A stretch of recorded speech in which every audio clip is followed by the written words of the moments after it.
All right, let's get to some lighting. First thing we want to do though is just kind of parent everything to this object. We're going to delete the light that is there though, and we're going to delete the, we won't delete the camera, but we will just hide the camera for now.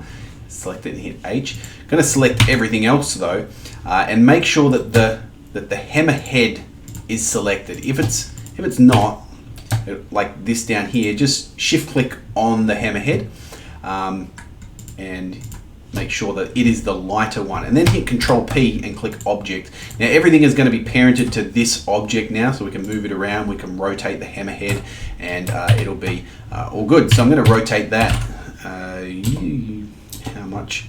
I'll just actually use this tool, which you could have been using the whole time if you're not familiar with shortcut keys. I'm going to rotate it like that, and I'm going to bring it down. And we're going to add some lighting to it. I'll just rotate it slightly that way, and maybe a little bit that way as well. Okay. Now I could model some rocks or something. I did end up fixing up this, by the way, and adding that texture in, but I'm not going to. I'm just going to add a light source here. But first I want to set up the scene world. This is the world properties here. First I'm going to go to world properties. I want to make sure that I am in the EEVEE renderer. Here we go. So we're going to click this, turn on ambient occlusion, bloom, screen space, reflections. I'll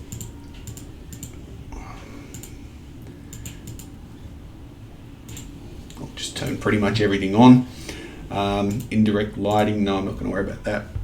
Okay, so we've got those things on, bloom, shadows, all that stuff, screen space, reflection.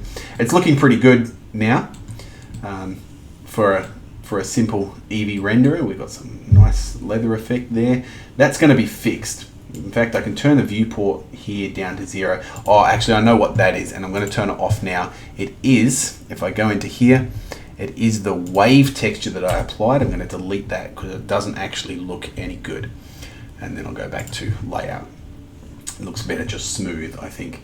This bit here I'm not 100% sure on. It's just kind of very shiny. Hasn't really, it'll do. Then I'm going to go ahead and add in a mesh, not a mesh, a light. Add light, and I'm going to add I'm going to just add a point light, to be honest, for now. And hit G, I'm going to bring it up, G, Z, bring it up to about here. And I'm going to go to the light properties here, and you'll see that there's a little thing around it. Now if I go into here, my preview mode, I'm in preview mode, I can click on scene lights and scene world. Now this is where I want to go down to scene world and turn the color down to black. That means there's no light except for the light that I'm going to give it. And I'll turn the strength down to 0. So absolutely no light except the light that I give it. So we go back to this light here and turn up the light settings here. I'm going to turn the radius up quite a bit. And you'll see there's not much power to it. And I might be doing this wrong. I'll check on the render mode, which is exactly the same because it's the EEVEE render. And it's looking like I'm not getting any kind of lighting there. Why not? Scene lights, scene world. No, we want just that. Maybe it's the power that needs to be turned up. Let's just try and add in a sun. I'm not entirely sure if the spotlight is going to work. Let's go add light, sun. Oh, there we go. The sun worked. I'm not sure why the spotlight didn't. So I'm going to just rotate that on an angle. It doesn't matter where the sun is. It can be placed inside another object. I'm going to turn the strength up. And I want to give the sun, it's kind of a warmer light. So maybe some yellow light there. Now that is very dark around there. So if I wanted to, I could turn this here just up a little bit.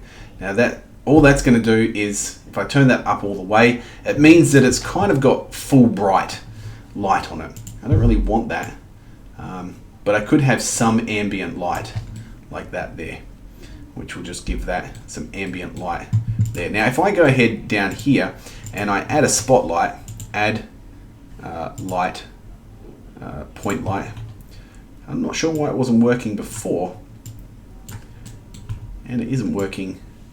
There it is. It is working. It's just very, very weak. So let's have a look. Turn the radius up.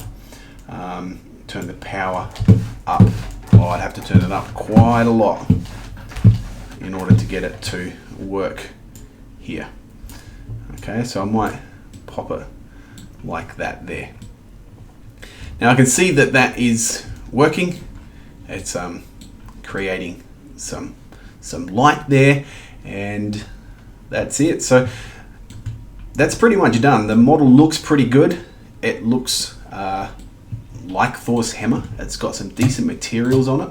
If we were to do a high quality render of this, I imagine it would come out and looking pretty good. It's not going to look perfect, but it's going to look okay.